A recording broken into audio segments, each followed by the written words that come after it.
বিশ্বনবী ঘর থেকে বের হতেন, ফাতেমার ঘরে যেতেন, ডাক দিয়ে বলতেন আইনা ফাতেমা, ফাতেমা তুমি কোথায়? বাজান আমি এসে গেছি, কি বলবেন বলেন। বলতো আইনা লুকা, ফাতেমা আমার দুষ্টু দুইটা বাবু কোথায়?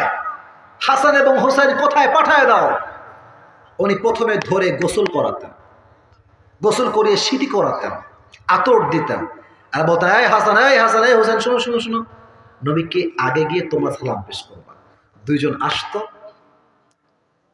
নবী ঘরে বসে আছেন, গেট খুলবে, তারা সালাম দেওয়ার আগে নবীজি নিজেই নাতিদেরকে সালাম দিয়ে দিতেন।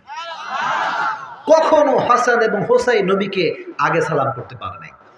যখন আসতো এমনে এক কাঁধে হুসাইন আর এক কাঁধে হাসান জড়ায় ধরতেন। আচ্ছা সিরাজগঞ্জের তারাশের ভাইরা, এই ঘোড়া হওয়া বোঝেন আপনারা? ঘোড়া হওয়া, ওই যে ঘোড়া হয়ে মাঝে মাঝে বাচ্চাদেরকে আমরা কাঁধে নেই না, নেই না নেই না নেই না, আমরা গ্রাম মনে দেখেছি ঘোড়া হয়, মুরব্বীরা ঘোড়া হয়। ইস, নবীজি নিজেই হাসান এবং হুসাইনের জন্য ঘোড়া হয়ে যেতেন। একদিন ঘোড়া হয়েছেন, পিঠে হাসান, পেছনে হুসাইন, ঘুরছেন ঘরের ভেতরে। হঠাৎ করে একজন সাহাবী আসছে, তার নাম হচ্ছে জাবের। ডাক দিয়ে বলছে ইয়া রাসূলুল্লাহ, ইয়া হাবিবাল্লাহ, কি কপাল আপনার, কি সৌভাগ্য আপনার যে আপনার দুই নাতি, তাদের কি কপাল যা আপনার কাঁধে চড়েছে। নবী বলছে থামো মিয়া, কার কপাল বলতেছো তুমি? কপাল আমার না, কপাল তাদেরও না। মূল ব্যাপারটা হচ্ছে আমার কপালটার দিকে তাকাও, যে আমার কপাল কত ভালো যা আমার দুই পিঠের দুই দিকে জান্নাতের সমস্ত যুবকদের সর্দার হাসান এবং হুসাইন উঠেছে। আমি তো কপালওয়ালা ওদের চাইতে বেশি। একবার নবীজি, আচ্ছা মাঝে মাঝে মসজিদে বাচ্চারা নামাজ পড়তে আসে না? দেখবেন কিছু মুরব্বী আছে ঘাড় ধাক্কা দিয়ে বের করে দেয়।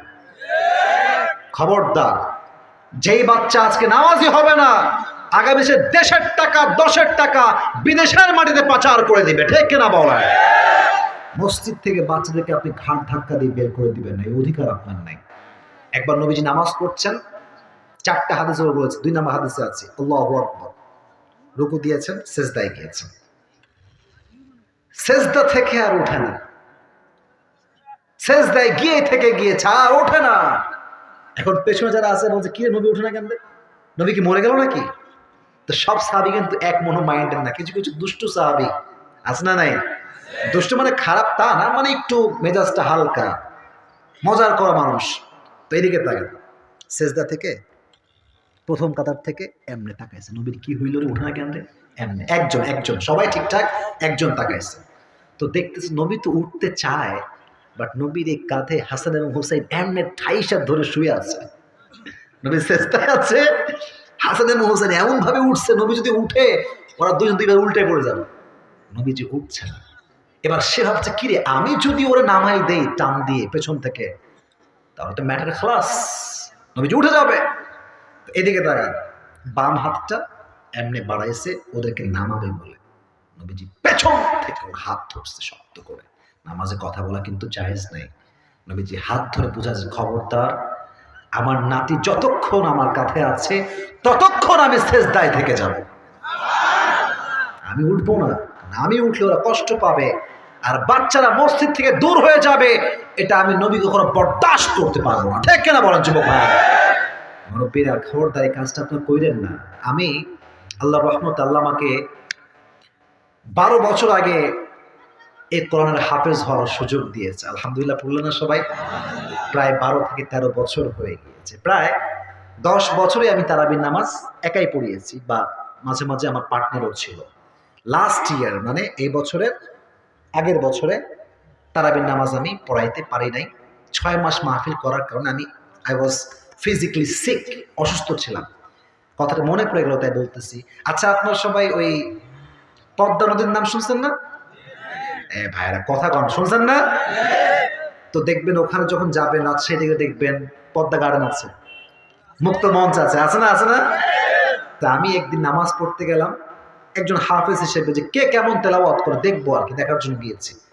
তো এক মসজিদ যখন নামাজ পড়তে ঢুকেছি, বড় একটা মসজিদ, যখন 4 রাকাত এশা হয়ে গেল, 2 রাকাত সুন্নত হয়ে গেল, এখন তারাবির নামাজ শুরু হবে। আল্লাহু আকবার দিয়েছে, ছোট্ট বাচ্চা, এরকম মুরব্বী আমার পাশে দাঁড়ানো, ছোট্ট একটা বাচ্চা নামাজের মাঝখানে, বা দাদা আমি বাড়ি যাবো, আমি আর থাকবো না, নামাজ চলতেছে। তা আমি তো রক্তে মাংসে মানব, যত বড় হুজুই হই না কেন, মনে মনে ভাবতেছি তোর আজকে অবস্থা খারাপ হবে রে, তোর যে কি হবে আজকে আল্লাহ একমাত্র আল্লাহ জানে, আমি জানি না এসব। বিশ্বাস করেন, যেই ভাবনা সেই কাজ। যা সালাম ফিরাইছি, আসসালামু আলাইকুম, এইটা ফিরাইবো কি, তার আগে একটা মুরব্বী এমন চিল্লায় উঠছে মুরব্বী, ওই বাচ্চা 10 হাত দূরে গিয়ে পড়ছে। আর বাচ্চা তখনই বলছে, চাচা আমার নিয়ে চলো, আমি জীবনে আর মসজিদে আসবো না।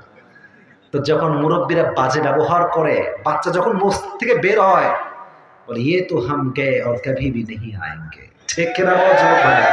এই কাজ করবো না তোমরা যুবক ভাই। বাচ্চা আসলে চকলেট দেন, আদর করেন, সালাম দেন। মুরব্বী একদিন আপনি থাকবেন না, ওই বাচ্চা ছেলেটা যুবক হবে, আপনার কবরের পাশে দাঁড়িয়ে 2 চোখের অশ্রু ছেড়ে আপনার জন্য দোয়া করবে। ঠিক কিনা বলেন? নবীজি ফেলায় দেন নাই হাসান এবং হুসাইনকে। এবার 3 নম্বর হাদিস। আপনার সবাই WW কুস্তির নাম শুনছেন সবাই? এটা মানে খালি যে ধরলাম ফেলাই দিলাম তা কিন্তু না। এই যে একটা আছে, এটাকে বলা হয় পাঞ্জা। একবার নবীজি হাসানকে ডাক দিয়ে বলছে, হাসান তুমি আমার ডান পাশে বসো, ও হোসাইন তুমি আমার বাম পাশে বসো। 2 জন ডান পাশে বাম পাশে বসছে। বলছে এবার হাত ধরো, লাস্কার স্টার্টেড, শুরু করো, এবার কে পারে দেখি। তে এমনে ধরছে, এদিকে আমার চেহারাটা, হাত দেখেন। একবার হোসাইন এমনে নামায়, একবার হাসান এমনে নামায়, কিন্তু কারোটা পড়ে যায় না, সবাই সমান সমান। তো নবীজি বারবার বলছেন, হোসাইন সাবাস, হোসাইন সাবাস। তো ফাতেমা পাশে বসে রাগ করছে, যা, 2টাই আমার ছেলে, সাবাস দিলে 2 জনকে দিবেন, আপনি এক পক্ষের কথা কেন বলতেছেন? রাগ আছে নাই? আপনি নবী হয়ে পক্ষপাতিত্ব করছেন, হোয়াট ইজ দিস? তো নবীজি বলছে, ফাতেমা থামো থামো, রাগ করো না, আমি না কারো পক্ষের লোক না। হোসেন যে বসে আছে আমার বাম পাশে, ওর পাশে জিব্রাইল বসে আছে। সুবহানাল্লাহ। জিব্রাইল বসে বসে বারবার বলছে হোসাইন সাবাস। তো জিব্রাইল যাকে সাবাস দিচ্ছে, আমি নবীও তাকে সাবাস দিচ্ছি, আমার কোনো দোষ কিছু নাই ভাই। সুবহানাল্লাহ পড়ে সবাই। কি খুনসুটি নানা এবং নাতির খুনসুটি দেখার জন্য আসমান থেকে জিব্রাইল নিজেই নেমে আসতো। সুবহানাল্লাহ পড়ে সবাই। দেখেন সিরাজগঞ্জের তারাশের রোডে একজন মহিলা হাঁটতেছে, 2 কাঁধে 2 জন বাচ্চা মানুষ আছে। সামনে গিয়ে দেখছেন কে এইটা, দেখছেন শেখ হাসিনা হাঁটতেছে। মাথা কাজ করবে তো?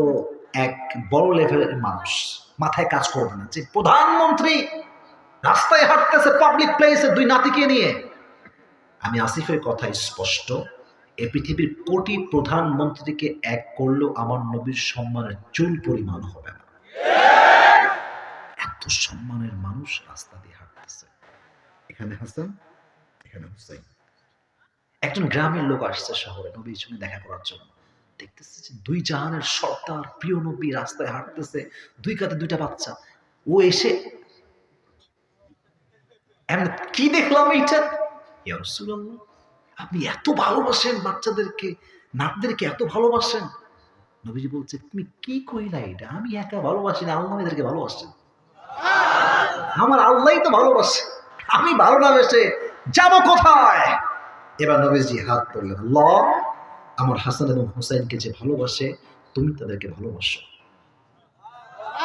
যারা এদেরকে ঘৃণা করো, তুমি এদেরকে ঘৃণা করো, এবং যারা এদেরকে ভালোবাসে, জান্নাতে তুমি তাদের সবাইকে একসঙ্গে উঠাই দিও।